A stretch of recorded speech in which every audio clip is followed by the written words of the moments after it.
computer. Okay, thank you very much for the permission. My colleagues, they will be very happy about this. Wait, so I believe now it's recording. Yes. Okay, so to begin today's lecture, I will very briefly introduce our speaker, Professor Paul Goldin.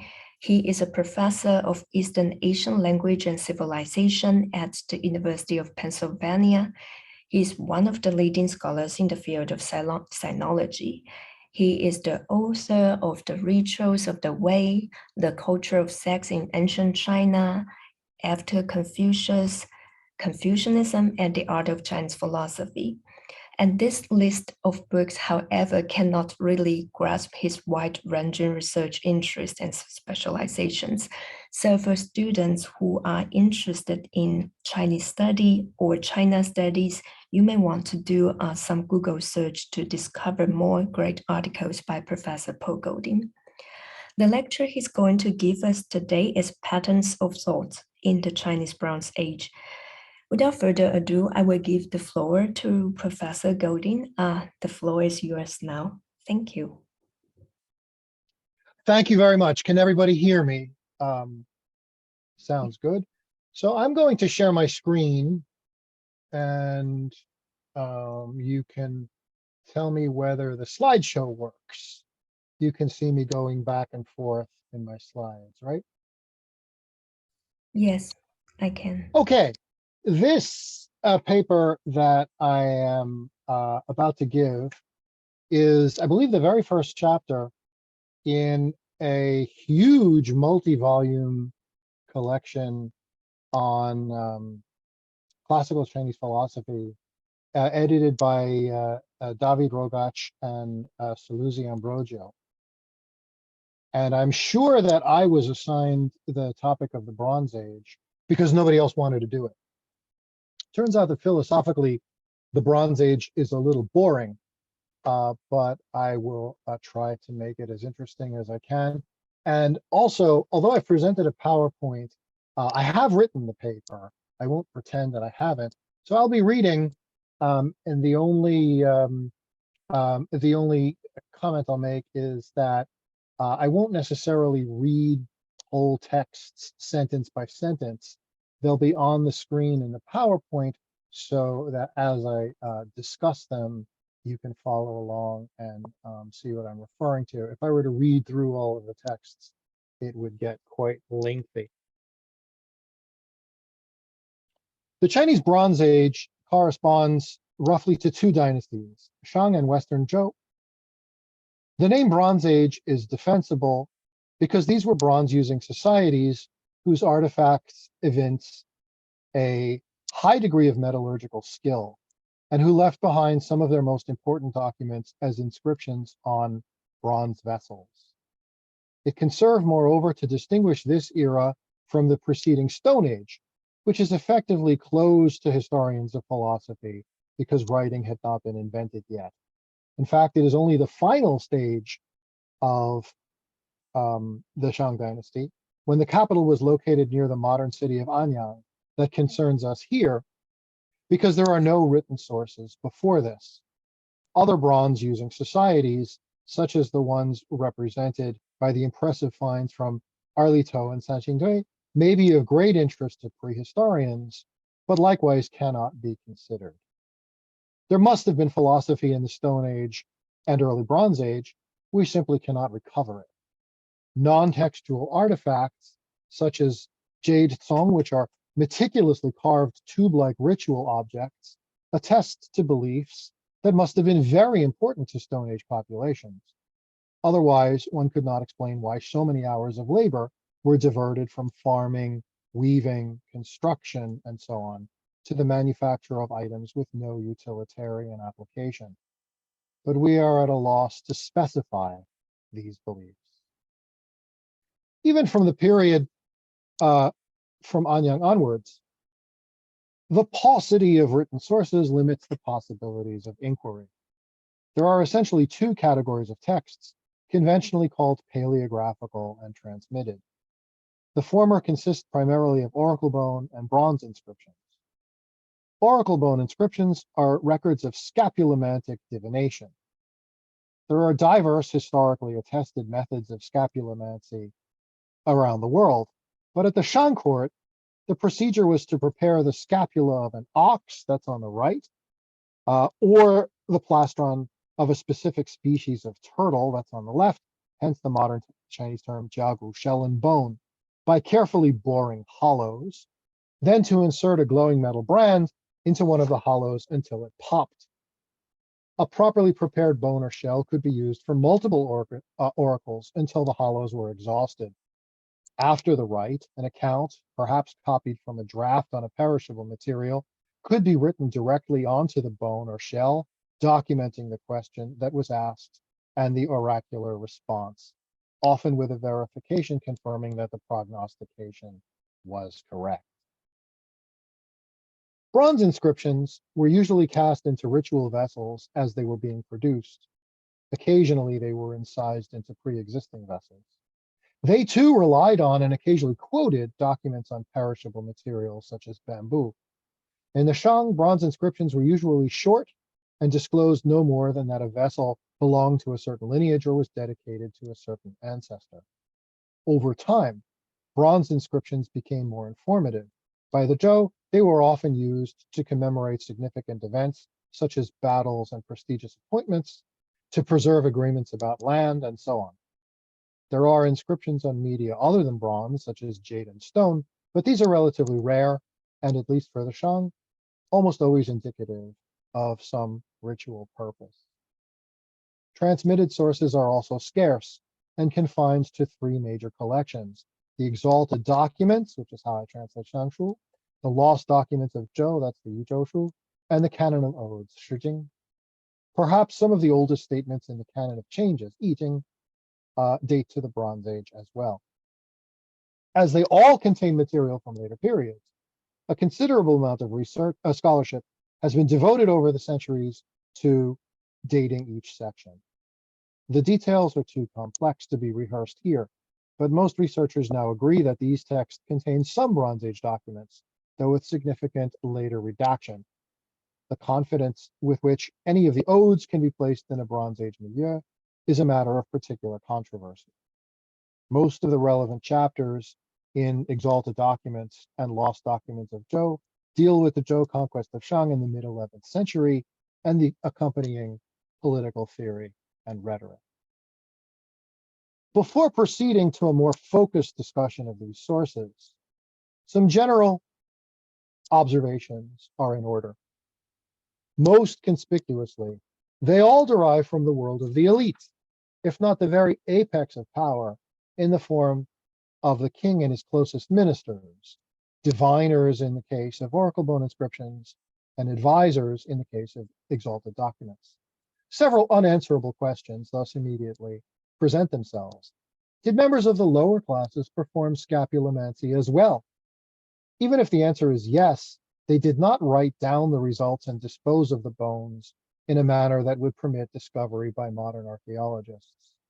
It is likely that people practiced other forms of divination as well, as they did during the Zhou, nor can we tell how enthusiastically commoners accepted political doctrines like that of heaven's mandate, Tianming, to be discussed below.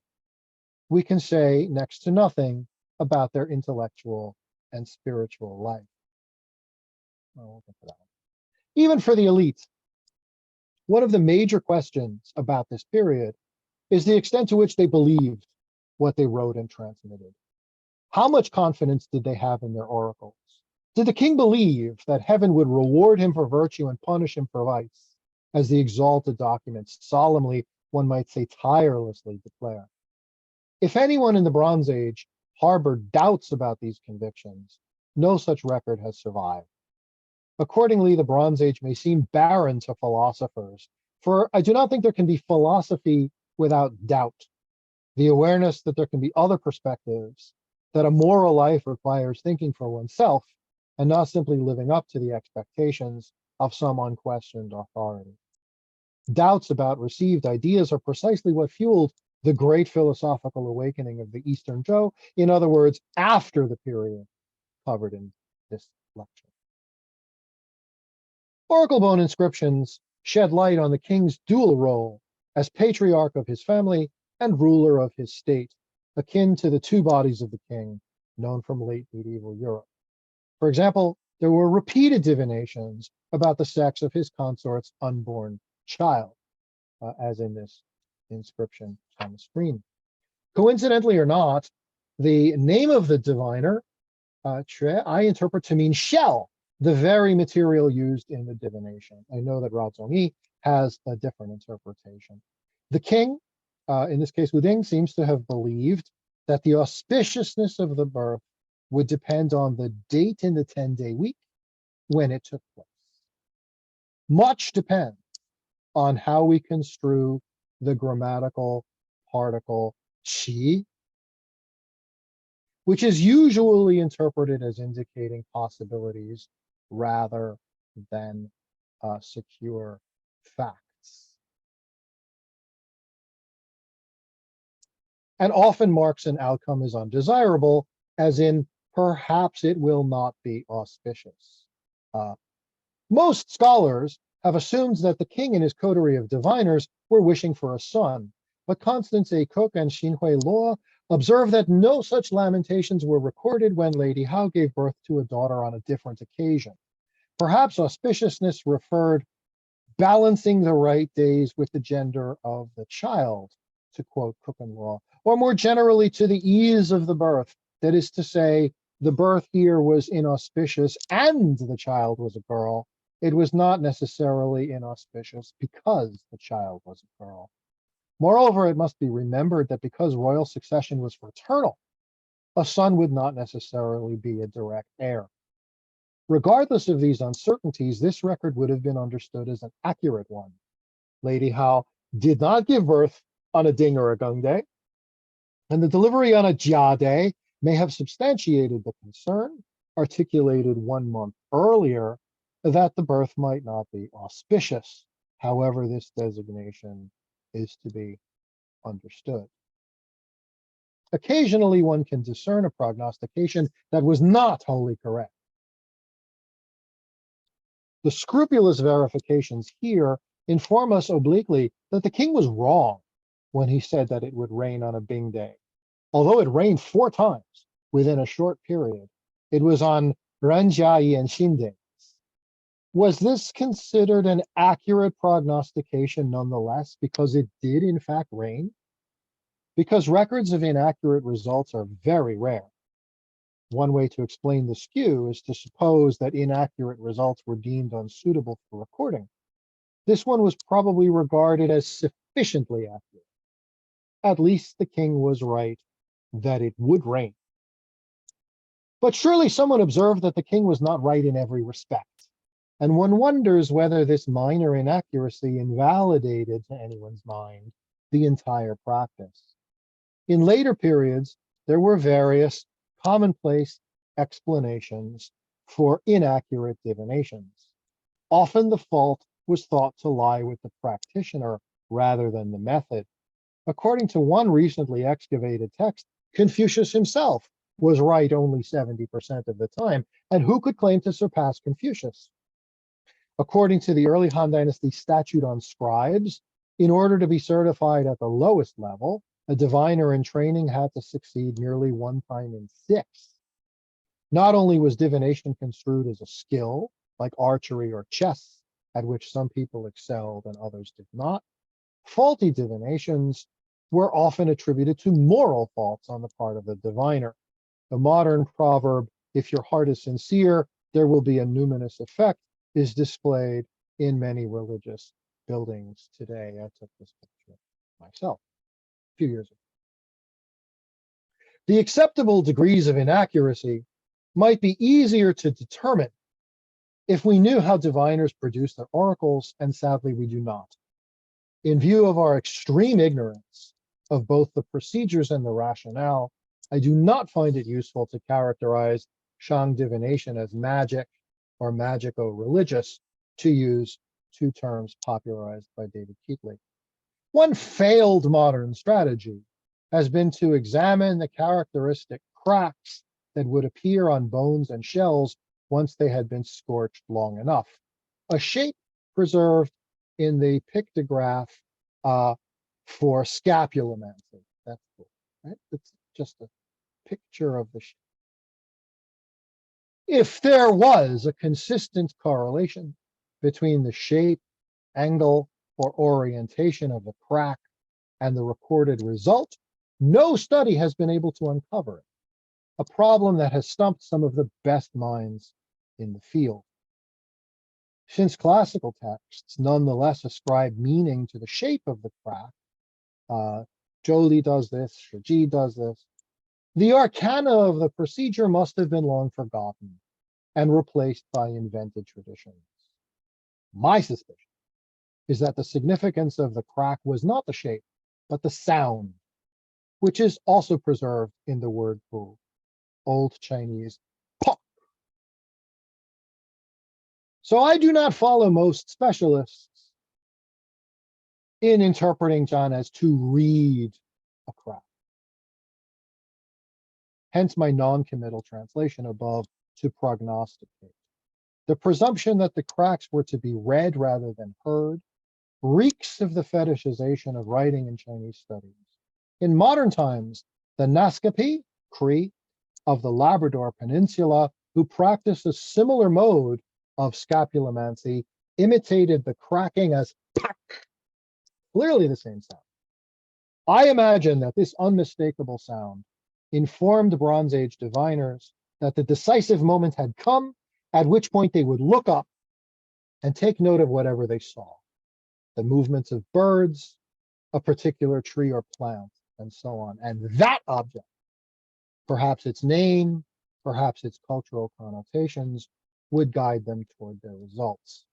This theory is speculative, but compatible with other information in written sources. Wild geese are treated as omens in both the changes and the odes, presumably because of their conspicuous formation in flight.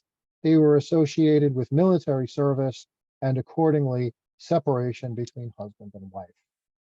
Orioles also seem to have augured ill. In each stanza of the Yellow Birds, Huangyao, that's ode number 131, the name of the tree or bush on which the orioles alight rhymes with the name of the brother about to be ritually executed to accompany his lord in death. When they land on the jujube, today that in modern Mandarin that's ji, but in old Chinese it would have been kruk. The one who is called to the sacrificial pit is Ziju Yanxi, whose final syllable is suk. When they land on the mulberry, that's sang in Old Chinese, the time has come for Ziju Zhonghang, which is gang in Old Chinese. When they land on the thorn bush, which is probably something like sra, the audience must know that the life of Ziju Chenhu, that's kra, has come to an end. If this is how Shang diviners rendered oracles, they would have had considerable control over the process and could easily have engineered a result that was expected or desired. Keatley, with different suppositions, came to similar conclusions. This hypothesis would also explain why no correlation between the geometry of the cracks and the recorded result has been detected. Naturally, we cannot know what Bronze Age diviners happened to see when the bone said "pok," let alone how they interpreted the portent. In addition to reign and childbirth, oracle bone divinations addressed several matters of interest to the king and his family. These have been neatly summarized in previous scholarship and need not be enumerated here. Disease was one of the most urgent topics of divination because it was construed as a manifestation of some spirit's discontent. The conception of disease as a consequence of possession by malign spirits is widely attested in texts from centuries later. The Shang conceived of a landscape inhabited by untold numbers of spirits, many of which were ancestral, comparable to what we would call ghosts. Thus, kings would repeatedly divine about the source of this or that malady, for only after the responsible ancestor was identified could appropriate conciliatory measures be taken? One inadequately appreciated concept in Shang oracle bone inscriptions is the deity's command, Di Ling. I published about this a few years ago, so if you read that, I apologize for repeating my points here. In addition to ancestral spirits, there were numerous nature spirits, such as the winds, the spirit of the Yellow River, and so on. At the top of the pantheon stood the deity, Di, who would communicate with the living through intermediaries, such as ancestral spirits. Some people construe Di as plural, I do not. We can talk about that in the question and answer if people are interested. So I just translate Di as the deity. The deity's commands could be terrifying. The Fang, in other words, enemies on the periphery of civilization, are harming and attacking us because the deity commands them, and so on. You can see this on the screen. Several words for attack appear in oracle bone inscriptions, including Fa, to chop, to hew, Qin, to raid, to encroach upon, and Zai, to cause damage, which is identical to Zai, meaning disaster. But notice here that the verb is zheng, tung, to rectify, to correct, to punish. The word is cognate with the other, zheng, tungs, to rectify, one of the most basic concepts of later moral philosophy. It would be one thing for unnamed barbarians to raid or to harm the Shang polity, but if they were construed as correcting or punishing it, one has to infer that they could do so in the Shang imagination only if the deity commanded them. Such inscriptions are uncommon, but highly significant, for they suggest that a notion anticipating heaven's mandate was in place before the Zhou conquest. Heaven's mandate is much better documented than the deity's command, and hence better understood. After having vanquished the Shang sometime around 1045 BC, the Zhou suzerains were faced with a significant problem of legitimation, which they solved by appealing to a new entity, heaven. The argument was that heaven, an irresistible ethical force, chooses a virtuous individual on earth as its vicegerent and installs him to rule on earth as the so-called son of heaven. If, however, he or one of his descendants ever fails to rule with virtue, heaven will choose another champion to overthrow him. This was the justification that the lords of Zhou submitted when explaining their astonishing success. We must remember that the nation of Shang seems to all observers far mightier than its conqueror. The last king of Shang was evil, he mistreated his subjects, and heaven appointed Zhou to punish him and take his place. The avowed intention of Zhou, in other words, was not brute conquest, but benign and heaven-ordained rule. Incidentally, the term for overturning the mandate, Geming, is used in modern Chinese to mean revolution. Allusions to this idea are not rare in bronze inscriptions.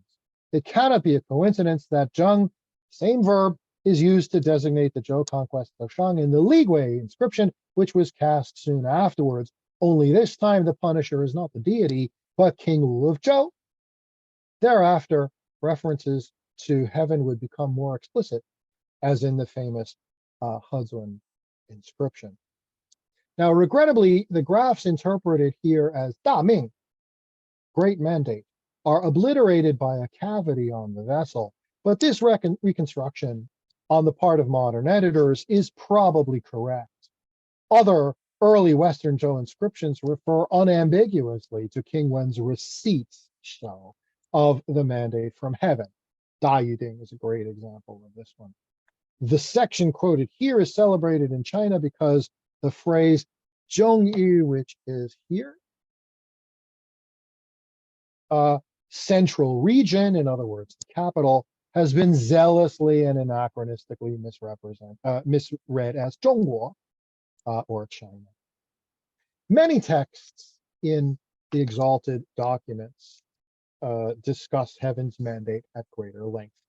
Perhaps the clearest is the many officers, duoshi, a speech allegedly delivered by the Lord of Zhou, Zhougong, a younger brother of King Wu named Dan. Because he was awarded the territory of the Zhou homeland, Dan and his successors were known as the Lords of Zhou. When the Lord of Zhou arrives in Luo, the new city built for the purpose of controlling the restive Shang populace after an unsuccessful uprising, he addresses them in the name of his nephew, King Shang, and shrewdly invokes the deity, Di, whom the Shang recognized as their chief moral arbiter. What we call heaven is simply what you have always called the deity. Our religion can encompass yours. The Lord of Zhou then refers to Xia, the dynasty supposedly replaced by the Shang some 5 centuries earlier. It was with the aid of heaven's mandate, he asserts, that Tang the Successful, the first king of Shang, defeated Xia, whose own king had lost heaven's favor through licentiousness and dissolution. Now history is repeating itself. Although the Shang kings enjoyed heaven's mandate for many generations, the last one became licentious and dissolute, just like the last king of Xia, and heaven appointed Zhou to destroy him. Chinese archaeologists tend to identify Xia with the Arlito culture, but it is likely that the Zhou dynasts invented Xia for this rhetorical purpose. And here's the link, the English translation of this very important passage from the many officers. The Lord of Zhou, this is only part of the speech, finally assures his captive audience that the Shang royal house has been his dynasty's only enemy. Although the many officers will be required to stay in law and serve the Zhou, they will not suffer any further penalty or encumbrance. In time, their houses may even flourish again. Notice that heaven's mandate bespeaks a conception of collective punishment. The Shang populace was conquered because of the misdeeds of its wicked king. The virtue or vice of any other individual is not even considered. The archaeological record suggests a general acceptance of collective punishment in the Bronze Age. The idea that rulers bore a heaven-ordained obligation to govern with forbearance went on to become one of the dominant elements of Chinese political culture. Later emperors may not have believed that an august and terrifying heaven would strike them down if they were to misgovern their domain, but it was still typical for rulers and political advisors to discuss exhaustively the consequences that any proposed legislation might have for even the lowliest members of the population. The aphorism in the many officers that the deity above curbs idleness gives a taste of the moral philosophy of the rest of the documents. Thou shalt not have much fun. One chapter is entitled, Let There Be No Idleness, Wu Yi. It reuses the example of Shang to argue that the early kings of that dynasty toiled, Lao, and did not permit themselves wasteful complaisance, Huang. Hence they enjoyed long reigns with scarcely a murmur against them. Quote, they were able to protect and succor the common people. They did not dare to abuse those in widowed solitude, unquote. The later Shang kings, by contrast, knew only idleness from the moment they were born. Not toiling personally, they were oblivious to the toil of their subjects. It is only natural that they did not reach old age. The unrelenting humorlessness of the exalted documents can obscure passages of philosophical interest. Consider the injunction about ale, Jiao Gao, one of the 5 so-called Gao chapters, which are usually thought to be at least largely authentic, with diction that would not be out of place in a bronze inscription. The loudest dissenting voice on this issue has been that of Kai Fogelsang. The 9th of King Wen's 10 sons, named Feng or Kangshu, is treated to a homily by his elder brother, the aforementioned Lord of Zhou. The issue is ale. King Wen wisely prohibited it, except at sacrifices, but the profligate king of Shang indulged in wine to the extent that he neglected his duties, incurring heaven's retribution. The same allegations appear, incidentally, in the Ding inscription. Right at the moment when readers might dismiss this text as yet another iteration of thou shalt not have much fun, it surprises us with a lapidary comment on learning from history. The ancients had a saying, people should not seek their reflection in water, They should seek it in the populace. Now that Yin has let fall its mandate, how could we fail to reflect on this greatly and accord with it? In keeping with the exhortation to reflect on past mistakes, Feng is told that the bibulous Shang subjects need not be immediately executed. Let them be instructed for a while. Only if they disregard the injunctions are they to be killed without pity. Feng himself, who became the first Lord of Wei, there's also the well-known bronze inscription that refers to this, the Kangho Wei inscription. He's enjoined not to allow his followers to drink until they've discharged their duties and seen to the happiness of their parents. A little fun is permitted at the end of a productive day.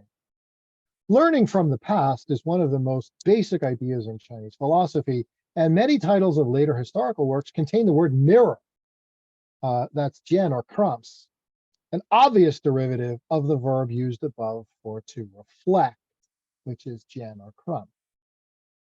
For example, when Emperor Shenzong of Song chose the name Comprehensive Mirror for Aid in Government, that's of course Zhejiang Jian, for the magnum opus by Sima Guang, his assessment was that it serves as a mirror with respect to bygone affairs. The injunction about ale might be the oldest scriptural resource underlying such associations. The injunction to shao, that's the shaogao, also directs us to reflect, same verb, on the examples of xia and shang. Another Gao text is the injunction to kang, which begins with familiar, so somber language. And I won't read all of that in the interest of time, but you can see that this language is quite predictable. That's the opening.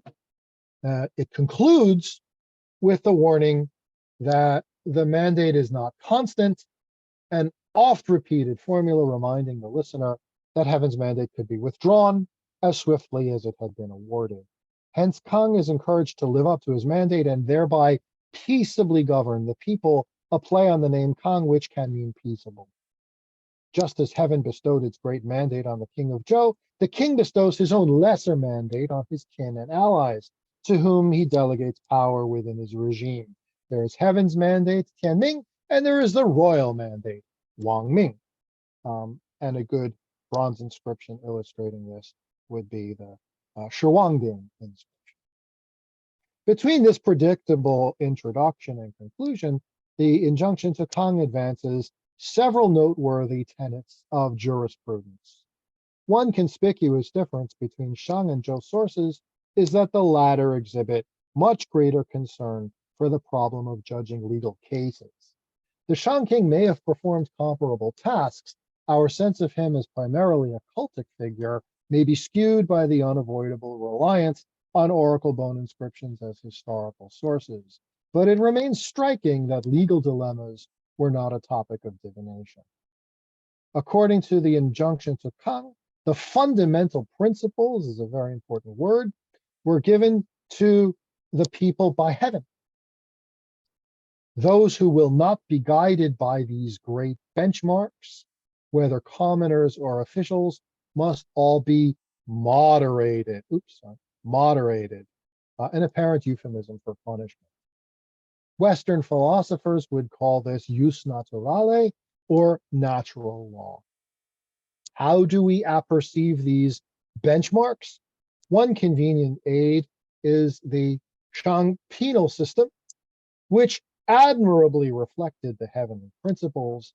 Thus, Kang is enjoined to perpetuate it in his own administration. He is also told to learn from the example of the former kings of Shang, where these recommendations are not surprising if we take seriously the premise that the early kings of Shang earned heaven's favor. Before their downfall, they must have done some things right. Most intriguing of all is the following statement, which is traditionally interpreted as establishing a concept of criminal intent. Much of this translation is tentative because there are many obscure phrases, such as this shirar here. The issue might be contrition rather than intent. Perhaps the claim is that executing criminals who acknowledge their wrongdoing and reform themselves serves no purpose, just as the Shang subjects in the injunction about ale are given a second chance to amend their sottish habits. Only the irremediably recidivist cannot be pardoned. Western Zhou bronze inscriptions presents the kingdom as a great family, modeled on the structure of Bronze Age lineages. This was not just a self-serving fantasy. Many of the king's officers and plenipotentiaries were, in fact, his kinsmen. Wang Mingke, the Chinese archaeologist, has stressed the theme of fellowship through shared participation in the wars against the Shang. We saw an example of this a few minutes ago in the Hudson inscription. This conception of the state as a harmonious household informs several aristocratic titles, such as Gong, Gong, traditionally rendered as duke, but with the etymon of patriarch, Bo, Prak, Earl, but more literally eldest brother, and hence protector, Ba, Prax, and Zi, Tup, Viscount, but more literally son, in other words, nobleman by virtue of his father's status, therefore very similar to the term Junzi. How did this confident ideology come crashing down? Like any other, the theory of heaven's mandate stood or fell on its power to explain, and after the Western Zhou, it had two glaring weaknesses. The kings were patently not the most powerful men in the world anymore, nor were they, or indeed any political leaders, plausibly judged as moral paragons worthy of the epithet Son of Heaven.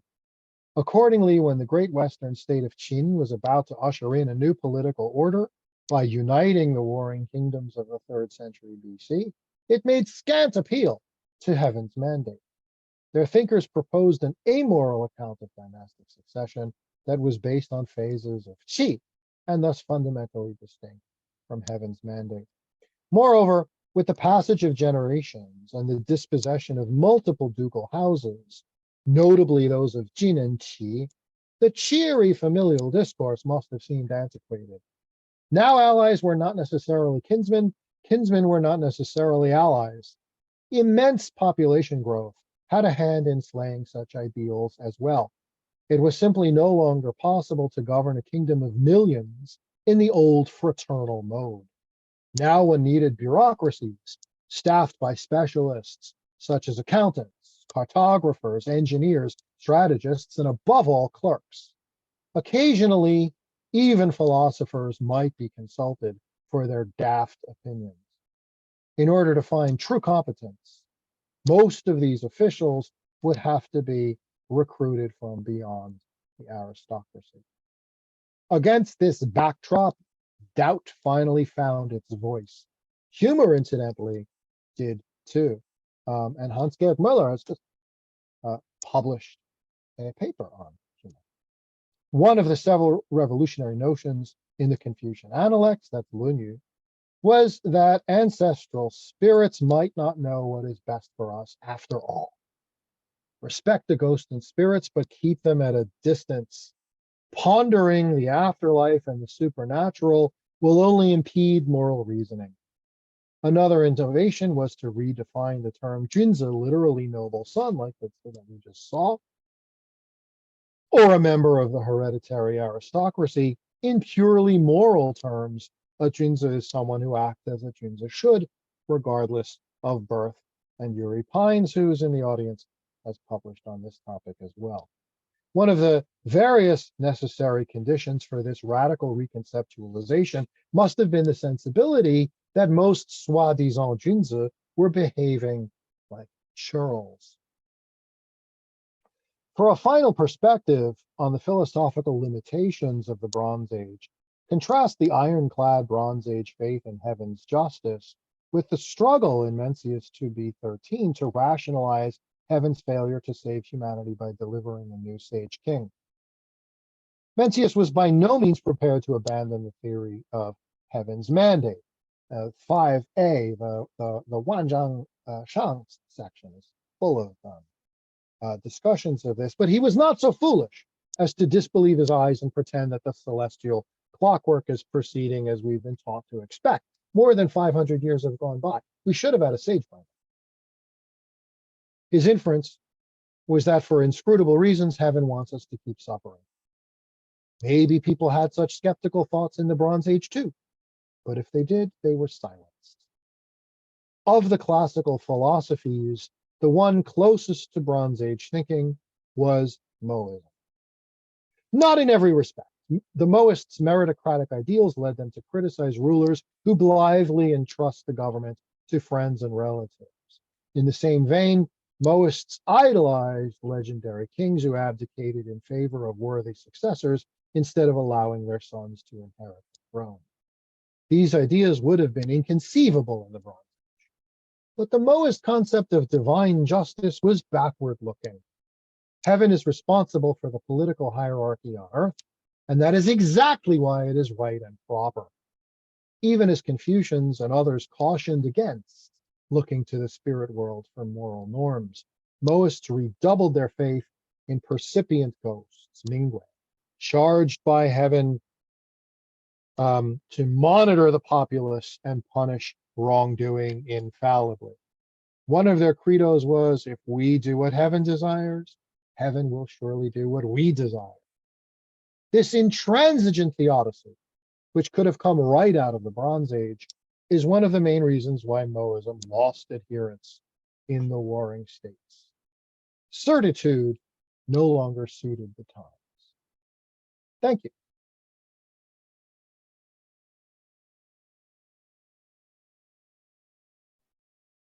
Okay, wait.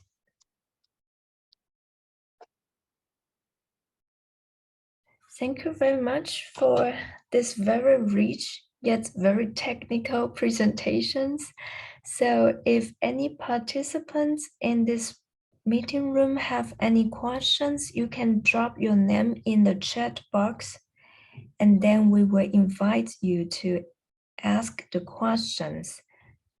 So now we are open the floor for Q&A. Is there anyone who wants to ask questions regarding this presentation? Yeah, please, Yuli. And I also see Hans-Gerd Muller, you will be the next. Yeah, I think that Hans was before myself, but he did not reach. I think Hans, you want to start? He doesn't mind. Maybe Okay. I start because unfortunately I have to leave a little early because of my class. Thank you. Yeah, this was a fascinating presentation. Thank you so much, Professor Goldin. And there are many aspects that shed new lights, and you offered some new interpretations on the materials you're working with, and I found that very inspiring. One thing that came to my mind is which I hadn't heard before, and that was one of the things that fascinated me most, this interpretation of the reading of the oracle bones, namely that's what actually being read is not the lines, but whatever is perceived when the sound of the cracking is heard.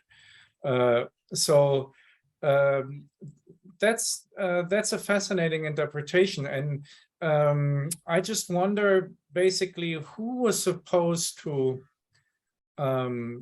It's a much more complex thing, right? If the crack thing, like you would think, okay, there's whatever communicating somehow with whatever the ancestor spirits or something like this, and then they somehow make this crack. But this is a much more complicated setup. I mean, simply put, the question is, who is the diviner speaking to? Who is making the sound? And then it's not just the sound, because as you said, then whatever you have to look at what happens when the sound is heard. So whatever, how are the geese flying or things like this. So who is on the other side of the communication here? That's my question. I can't answer. It's a great question and everybody would like to know the answer. And I'm not sure that I'm right. I'm sure that the traditional approach of trying to associate the shape or the angle or the magnitude of the crack with the positive or negative result, I'm sure that that's wrong. Because people have been trying that for over 2,000 years, and since the discovery of real oracle bones, over 100 years. And to this day, whatever the correspondence was, we can't figure it out. And some pretty brilliant people have tried. That tells me that the result didn't have anything to do with the shape or the size or the angle. And the only reason why people assume that it did is because they read in Jolie that it did. And that, I'm sure, is because by the time people are writing in Jolie, they have no recollection whatsoever of how it was really practiced in the true Bronze Age. So I think the whole thing is an invented tradition. So I'm quite confident that that's not how the result was interpreted. Of course, I don't know that the diviner would wait for a sound and then look. So in that respect, it's an unfalsifiable theory. We'd have to go back in time and watch them. But it does fit the facts. First of all, the sound is unmistakable. It's exactly the same sound that people who practice scapulomancy elsewhere in the world fixate on. I mean, when I read this in, I don't remember if it was Franz Boas, it was somebody who in the 30s was among the Cree. And this puck sound, which is the same as that, sorry if I just blew out everybody's eardrum, but I think that was supposed to be the effect. I think it's supposed to be a startling sound. I can't ignore that. And then the idea of looking and trying to find oracular significance in the movements of birds, in the appearance of you know, bushes and trees and so on. That's so deeply embedded in the early culture that the whole thing seems pretty plausible to me. Now, who's looking? Is it the diviner or is it the king?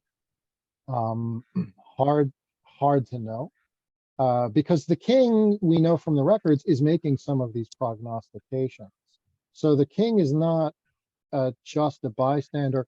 This also depends on the period of the oracle bone inscriptions that we're talking about. The procedure changes over time. It becomes more routine and sort of content free the further along you go in Shang history. But at least in the early days, the king is a pretty active participant in the whole process.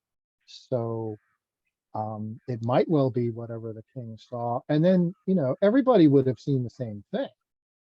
The question is, how do you interpret what you see?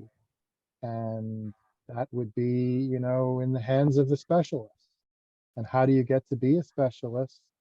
I think it's a combination in the Bronze Age of having the right blood and having the trust of the ruler and having a reputation for being able to interpret what everybody else can see in a way that's particularly compelling. This is all really just speculation. We don't know how diviners were chosen. So that's the best I can do. I'm quite confident that the traditional idea of reading the cracks, and I'm bothered somewhat by the way we just sort of mechanically translate this as reading the cracks.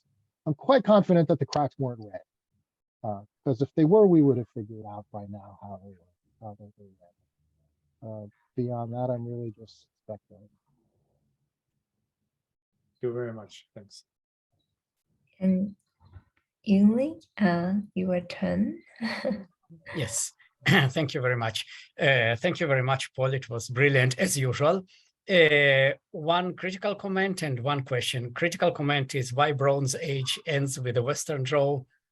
I think that we all agree that all the definitions of the Bronze Age, the usage of the bronze vessels for the aristocracy continue well into the somewhere 5th century BC, and Lothar von Falkenhausen made the Chunzi period the waning of the Bronze Age. I think it is more accurate. So you presented the early Bronze Age, not the late Bronze Age of China, which is perfect, but just one word to add to your title.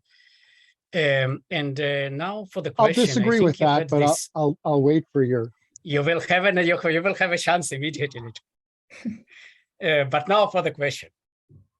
It is a very interesting observation suddenly that I have read in your paper, because I had also the privilege to read it, that this judicial power of the ruler are very strongly emphasized indeed in Kangao and later. And then we have it in the early Zhuozhuan in the discussion between Cao Gui and the Lord Zhuang of Lu, and then somehow it disappears. And I thought that maybe it does not disappear, and you will correct me. If it disappears, it means that all this idea was designed for the ruler of the small polity, when you really can judge everybody and everybody will know how you judged. But, you know, it is impossible for the emperor to judge anybody except for the top of the officials. So it may be one of the clearest features of the Bronze Age, of the small polities. Everybody knows everybody, all the aristocrats know each other, and then we know how the ruler judges us. Whereas in the large polity, in the bureaucratic polity, it is meaningless. What do you think about that?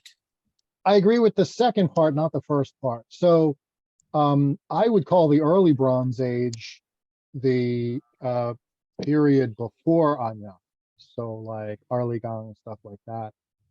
Early Bronze Age philosophy is a mystery to us because we don't have early Bronze Age writing. Maybe there was early Bronze Age writing, but we don't have it, and I kind of suspect that it doesn't exist. But that's a controversy because there's no irrefutable evidence. So I would call this the Bronze Age. Bronze Age can't mean, you know, they were using bronze, because people use bronze to this day, and we're not still in the Bronze Age. So to me, it means leaving behind your important documents and records as bronze inscriptions. And by the time we get to the Twincho and especially the Warring States, the most important documents are not bronze inscriptions anymore. Now, I don't believe there's a single morning when people wake up and they say, we're not in the Bronze Age anymore, we're in the Eastern Zhou now. You know, when does the Eastern Zhou start? 771, okay, but that's convenience only. The Twincho is defined by the extent of the chronicle. That's convenience. And when does the Warring States start? There's at least 3 different answers, probably more than that. But you know, we can get a glimmer of this. How old are the earliest tomb texts? Maybe 400-ish. I believe it's still true that the oldest known tomb texts are the inventory of Zheng Houyi's tomb, and I think that's roughly 400. So maybe there's older tomb texts than that, but probably not by much, because once again, we would have discovered them by now. So I think of that as a different culture and society, and that would be my transition to the answer, my response to your second point. Of course, society changes, and one of the crucial differences is the sheer size of the population. Because it's not, I made this point toward the end, because it's not possible to govern a kingdom of millions in the way that people governed in the Bronze Age, and I don't believe the population was in the millions in the Bronze Age. I just don't see indications of that. So one consequence is that the king isn't qualified anymore. If the population is small and the laws are simple and the administrative tasks can be enumerated in a cabinet in the course of a day, maybe you can have a king who's active in administration. By the time you get to the Warring States, that's rare because administration requires competence and training. The laws have become complex. The accounting has become complex. Cartography has become complex. Military strategy has become complex.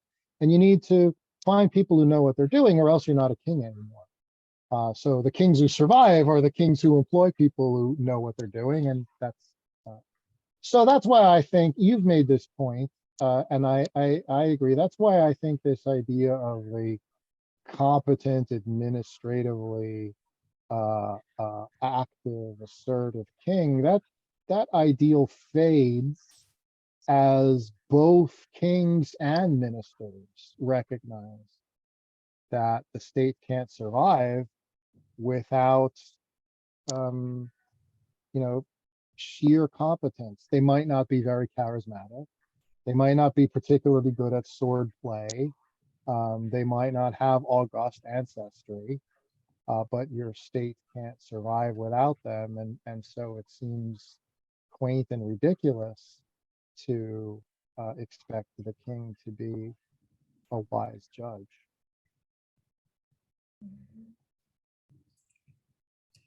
It's nice to see you both again arguing, or not arguing, but discussing with each other. So is anyone else in this meeting wants to ask any question, have any questions for our speaker?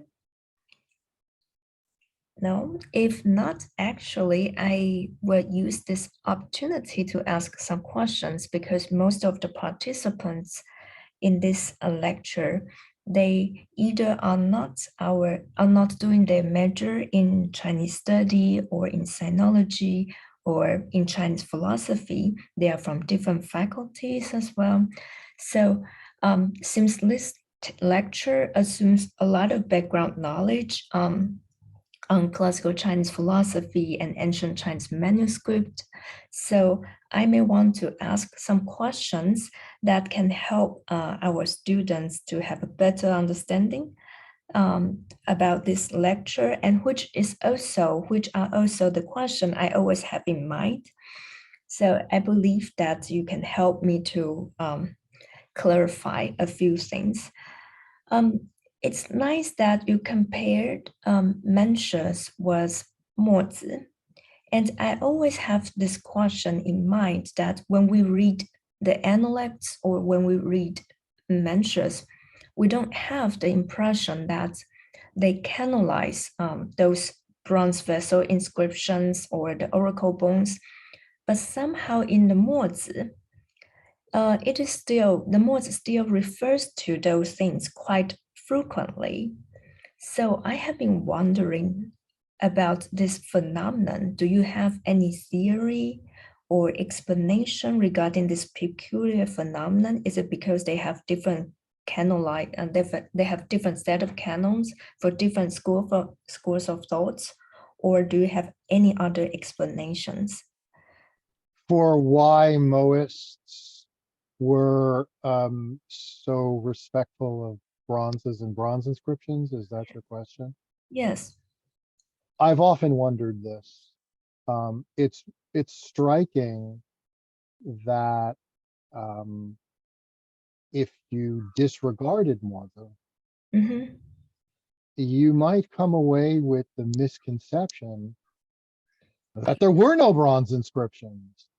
And when bronzes started to be systematically discovered archaeologically in the 19th, especially the 20th century, we were prepared for that. First of all, we knew of bronzes from catalogs like Kogutu, Bogutu, and so on. So there were people who collected them, and even if they were lost, there were medieval catalogs that attested to their existence. And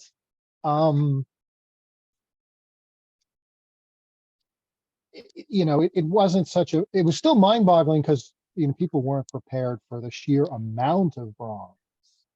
I mean, that really made an impression on people in the 20th century, just the sheer amount of bronze that came out of Li Ji's excavations at Anyang.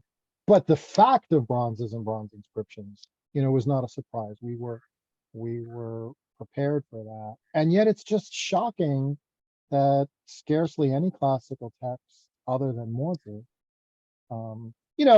there's I think the Jitong chapter of Li Ji, which talks about, what a bronze inscription is supposed to accomplish. There are other texts that assure us. Noel Barnard wrote a very interesting study of this. And that there was an awareness of bronze inscriptions, but one of the results of Noah Barnard's study is very interesting. There's not a single reliably quoted bronze inscription in the entire classical literature. They talk about bronzes, they talk about bronze inscriptions, but there's no significantly long quote of them. That's weird. That's weird also.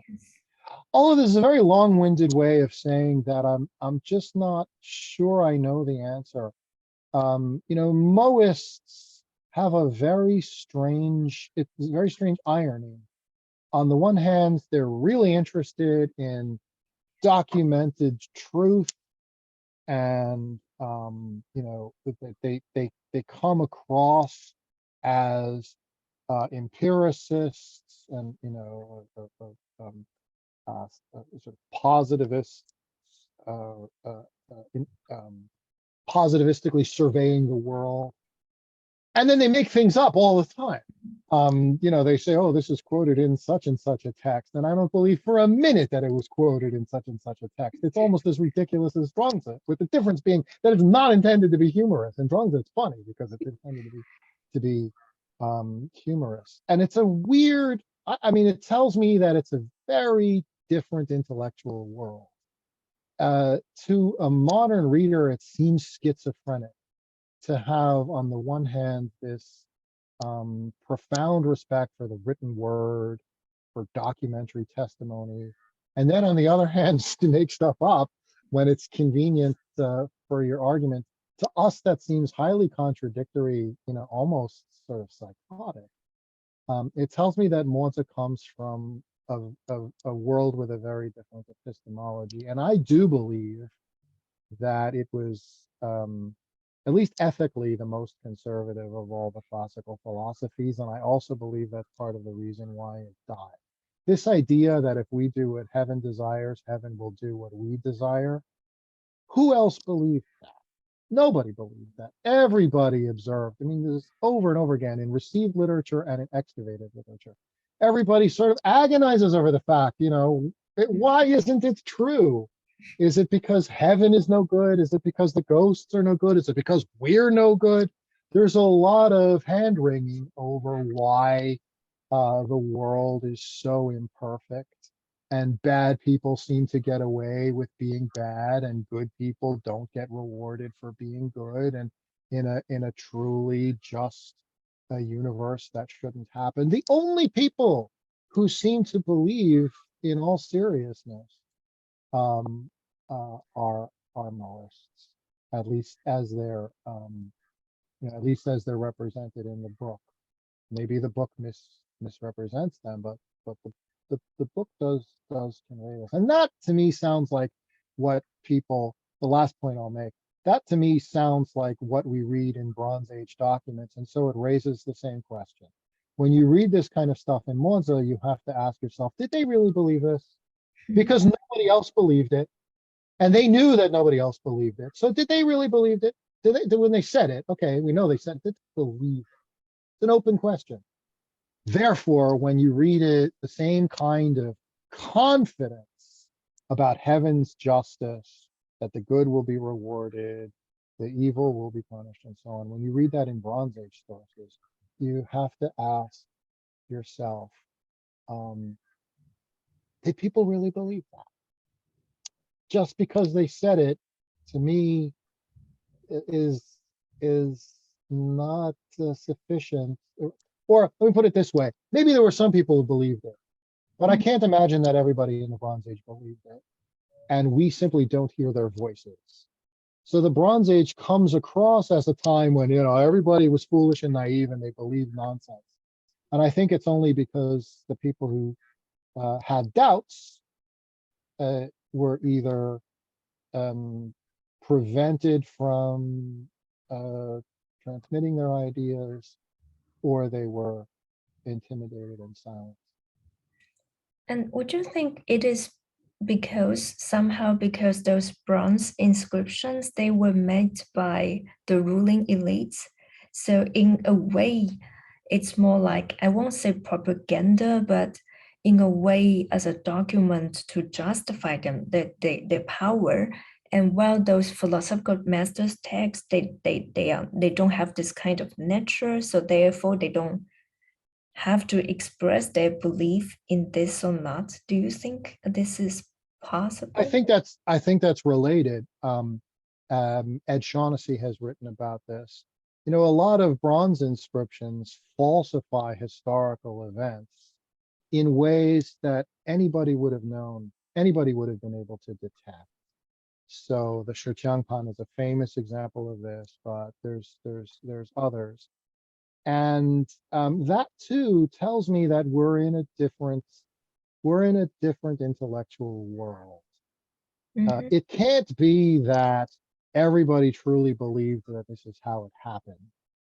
It must have been more like everybody believed that this is how it should be represented, even if we know that that's not how it really happened. Because, you know, when they talk about things like King Zhao's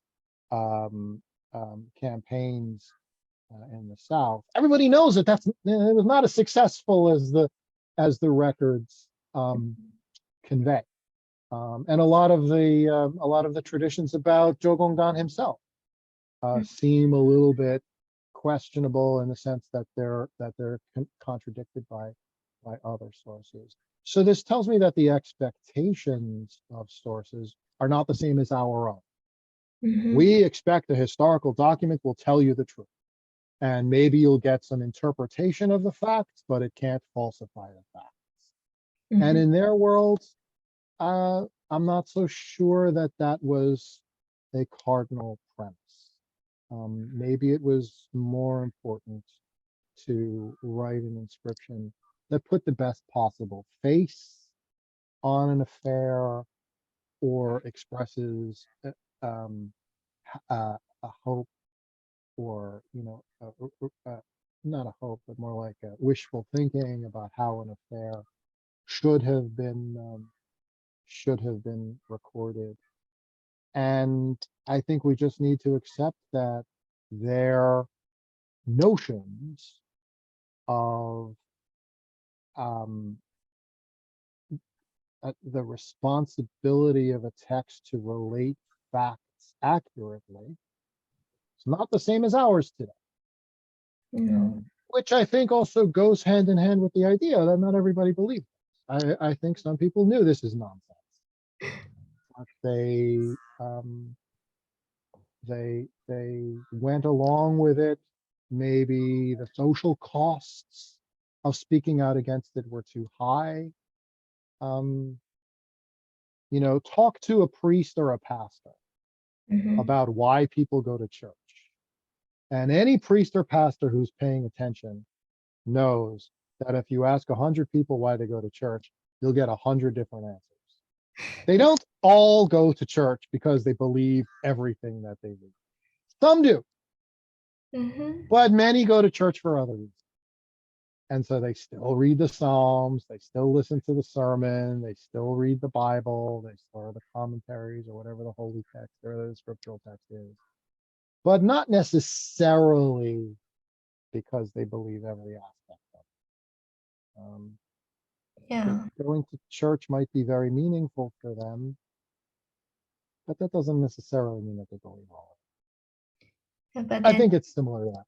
In doing this research, what kind of method you use to decide or to hypothesize which one might really believe in what they say, or they are just repeating what has been said before because this is something taken for granted?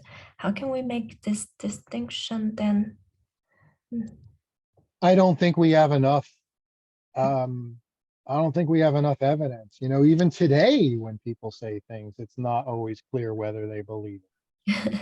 Sometimes we can, you know, juxtapose things that they say on one day, like Liz Truss, who was just, I don't know what the verb is, appointed prime minister. I don't think she was elected.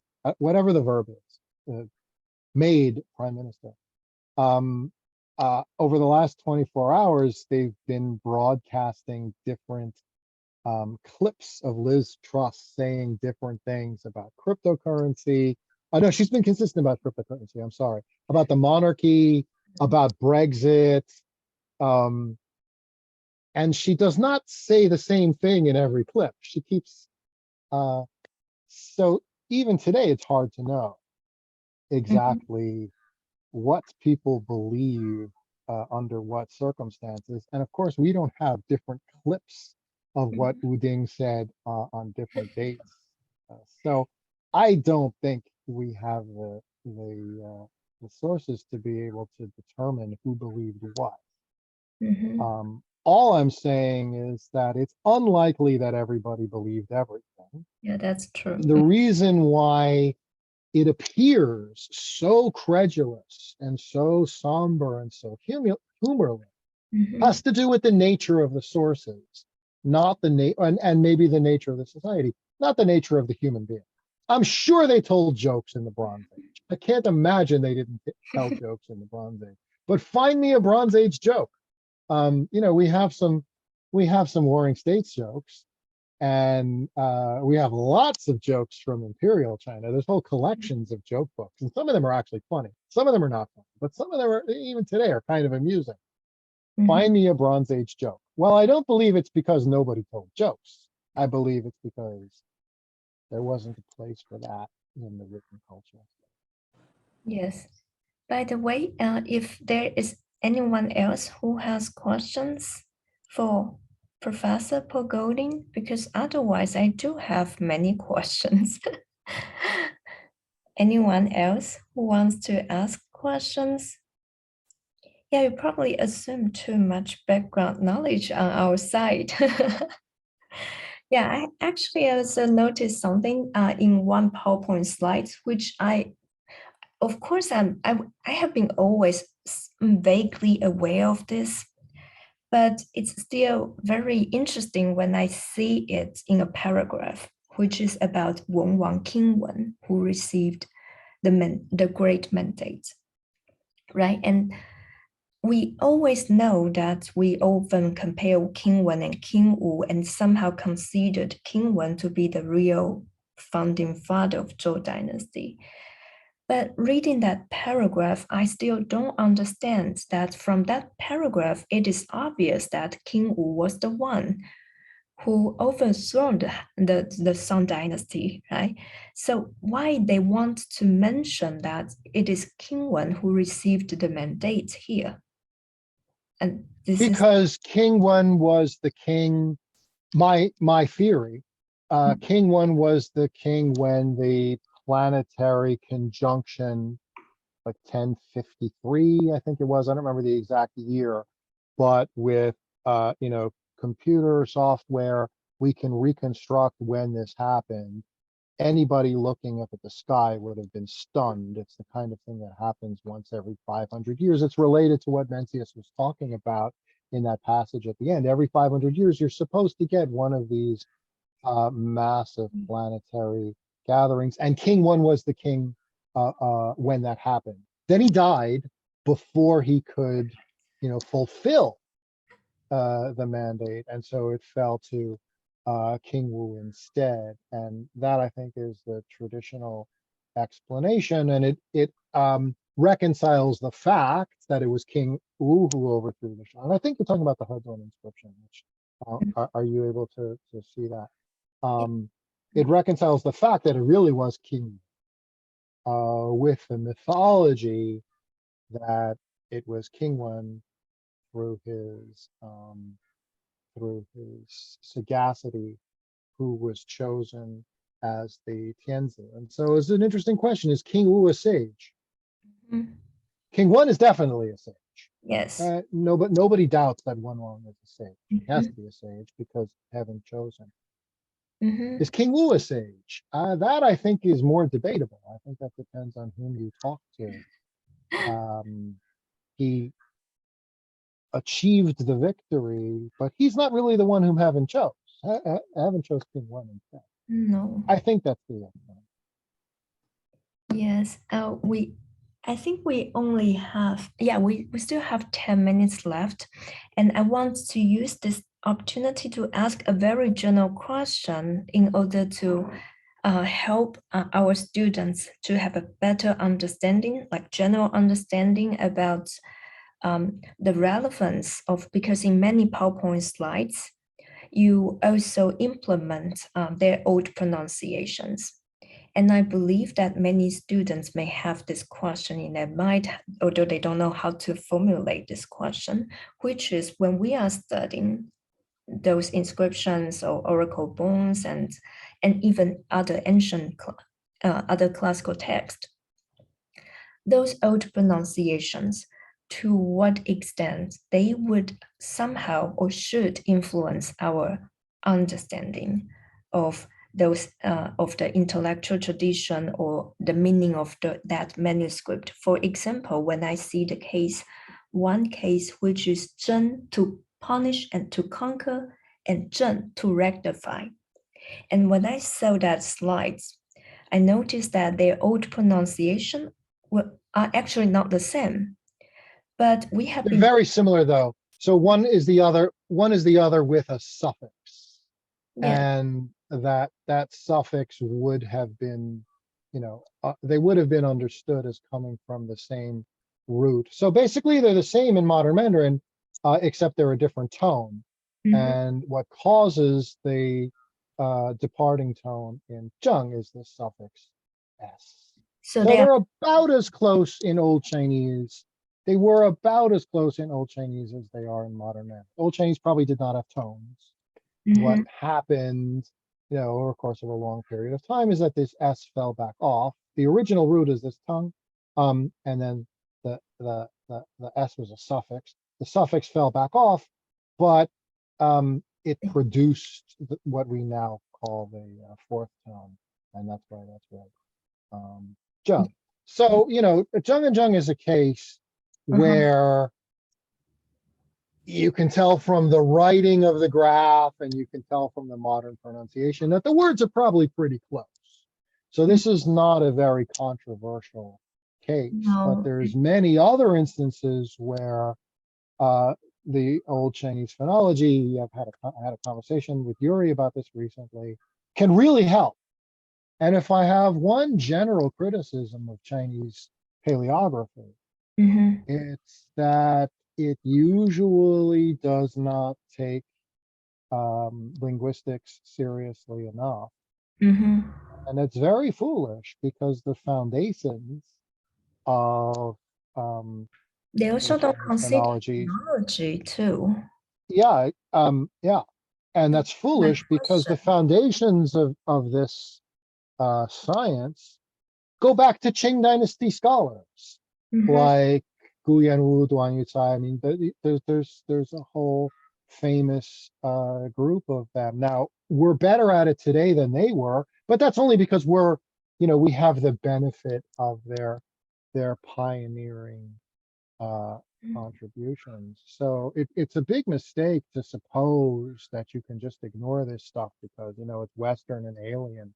The foundations of how we reconstruct Old Chinese were established by Chinese literati in the Qing dynasty. It goes back to the 17th century. Recently, my former student, what is his name? My God. Anyway, just published a book on linguistics in the Ming Dynasty. And normally we say Qing Dynasty is the beginning of Chinese linguistics. He's found all kinds of material from the Ming Dynasty, which is quite early. Yeah, Nathan Vidal. Nathan Vidal. Nathan. In the chat box. What's the book of? What's the title of the book? Oh.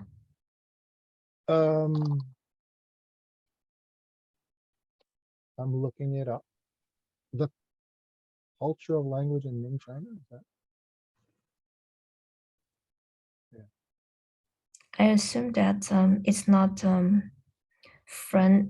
friendly to new students in sinology, I suppose. Can I rightly?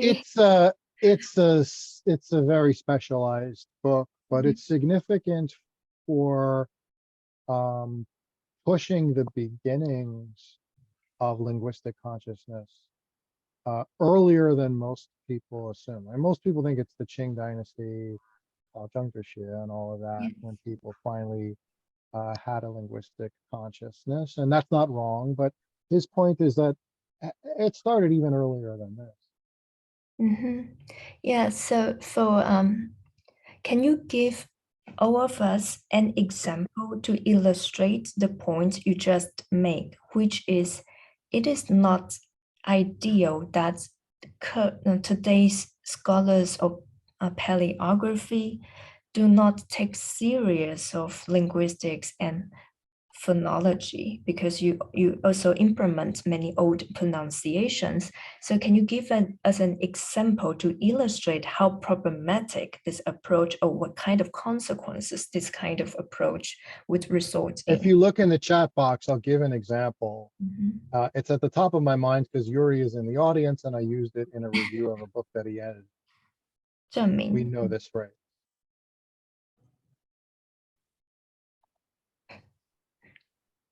Well, it turns out that that's very similar to that, because Zheng and Ding are the same word, except they have, one is a type A syllable, one is a type B syllable. That's a detail of, they're basically the same word, except that in Ding, the D was pushed toward the back of the mouth, and in Zheng, the same consonant was pushed toward the front of it. Zheng and Ding are otherwise the same word, and therefore that. So if you want to read about Zhengming in classical China, your former advisor, Corinne Defort, pointed out that there's a limited array of sources. Of course, there's Xunzi Zhengming Pian. So there is some, but not a huge amount. Well, if you take into account that there are these other terms that are very similar to Zhengming and would have sounded extremely similar in Old Chinese, and indeed are cognate in this case, then you'll find that there's actually much more discourse about this. And right, Ding Ming is what heaven does. The connection between Ding Ming and Zheng Ming suddenly becomes clearer when the king Zheng Ming, he is imitating heaven, which Ding Ming. Without linguistics, that would never dawn on you. And people who read these texts silently, without paying attention to how they would have sounded, they miss correspondences like this. Yes, and then is this paleography, this tendency of doing paleography is popular in China, or also as well as in the West? I think the problem in both China and the West is that there is not enough interdisciplinary communication. So there are very, very good Chinese linguists. But the problem is that the paleographers don't talk to them. Yes. Here's an example of Ding Ming. I'll put it in the chat box. Yeah, it is not easy to find a scholar who specialized in both areas, indeed. So, that is, that's from Shijing. If you read that out in Old Chinese, then that Ding Ming in the first couplet is going to sound very similar to Zheng Ming. So the problem, and I'm not criticizing China, because the same problem in Western universities. There's very good linguists. The problem tends to be that paleographers don't talk to them. And I think partly it's the architecture of universities. The linguists are in one building and the paleographers are in another building. But you'd think that with so much to be gained there would be a little more openness, right? You know, maybe they can meet for lunch. Maybe Mhm. they can read each other's work and, you know, But they have a don't. drink with each other. And I wish they would. And it's the same in the United States. It's the same in Europe. Mhm. Historians don't talk to philosophers. Nobody talks to It is philosophers. surprising for me actually, because under the Department of Sinology or Eastern Asian Study, there shouldn't be divisions between linguistics, paleography, and phonology, and literature, and so on. So, I agree with you. There shouldn't be. Um, yes. you know, in order to become competent in linguistics, you do need rigorous disciplinary training in linguistics. And by the time people do that, then they think of themselves as linguists. So then they want to be in a linguistics department. They can still do very important work, but everybody else has to find them. Mhm. And not everybody is so curious. Not everybody is so eager. They think, well, I have my own problems. I'm doing my own work. Why do I have to worry about this linguist? But the problem is that they can really broaden your world if Yes, you take their research seriously. So I exactly. think we're all to blame. I think everybody is to blame. I wouldn't criticize any particular discipline or culture more. I think it's the blame is equally Yes, split. overall, that's the situation not only in paleography, also in many areas also. I think it's a bad tradition of the humanities that we're all supposed to work alone in our, you know, shufang and you know, produce our own Yes. you know, in the sciences, there's much less of this. Yes. Scientists are accustomed to collaborating with each other.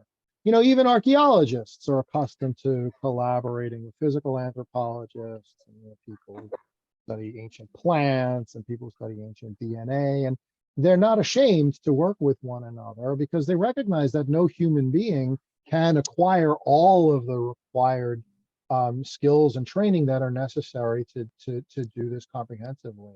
In the humanities, I think we're still living in the 19th century where we're supposed to live in our own closet and you know, brood in our office and write something brilliant. And the problem is that it's, you know, we have the same human limitations.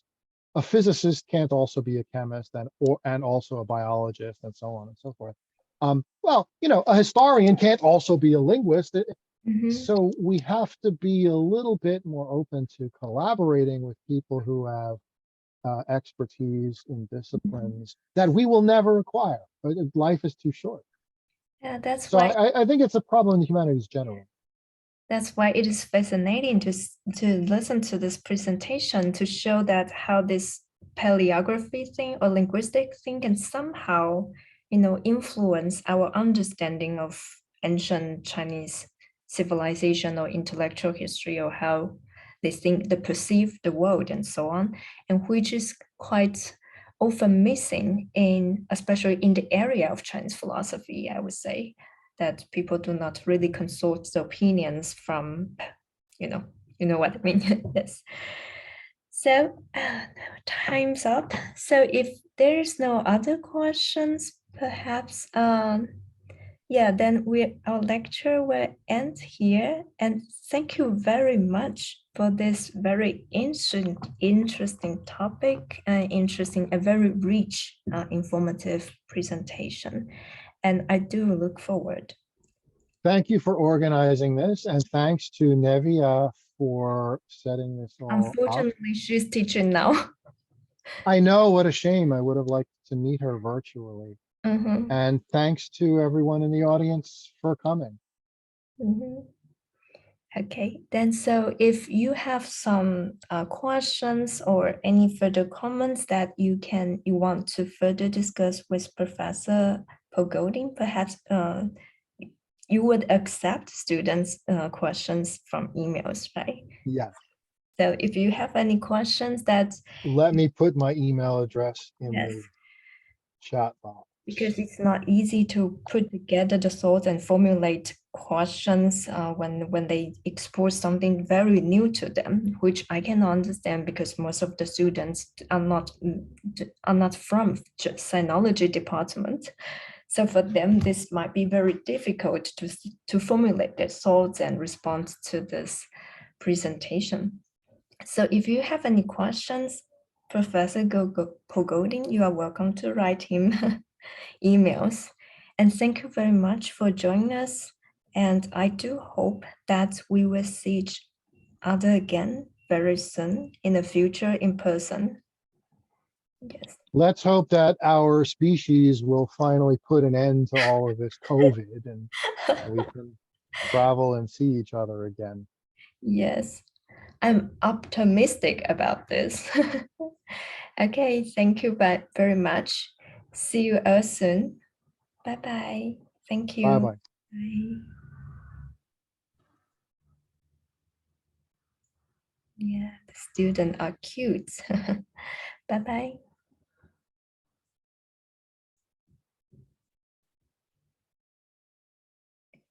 Okay, thank you for coming. And I'm going to end the meeting for all of us. Bye-bye.